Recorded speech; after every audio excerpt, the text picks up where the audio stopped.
حضرت سلیمان علیہ السلام کا تاج کا واقعہ۔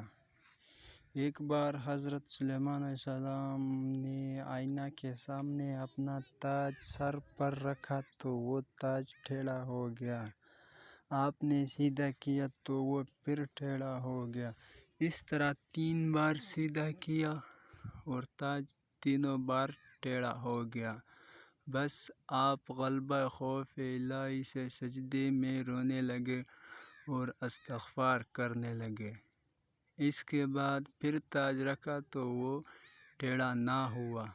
حضرت سلیمان علیہ السلام سمجھ گئے تھے کہ میری کوئی بات اللہ تعالیٰ کو پسند نہ آئی ہوگی اور اللہ تعالیٰ کے نظر و کرم پھر گئی ہے، اس لیے یہ تاج بے جان ہونے کے باوجود مجھ سے پھر گیا۔ نگاہ اقربا بدلی، مزاج دوستاں بدلا، نظر ایک ان کی کیا بدلی کہ کل سارا جہاں بدلا۔ اس واقعے میں ایک سوال پیدا ہوتا ہے کہ تاج تو بے جان تھا، پھر جان نے حرکت کیسے کی کہ ٹیڑھا ہو گیا؟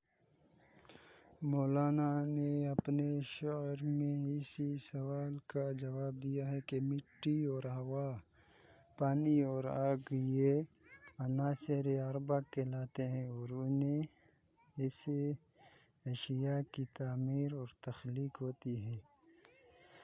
تو یہ عناصر اگرچہ ہماری نظروں میں مردہ اور بے جان ہیں، لیکن اللہ تعالیٰ کے ساتھ ان کا تعلق زندوی جیسا ہے۔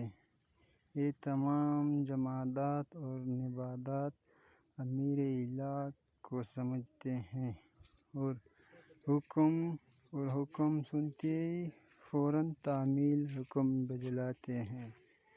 اس واقعے سے ہمیں یہ سبق ملتا ہے کہ خلاف معمول کام دیکھ کر ہمیں بھی اللہ تعالیٰ کی طرف رجوع کرنا چاہیے۔ اگر ایسے حالات پیش آ رہے ہوں جو خلاف طبیعت اور ناگوار ہوں تو استغفار کی کثرت کرنا چاہیے۔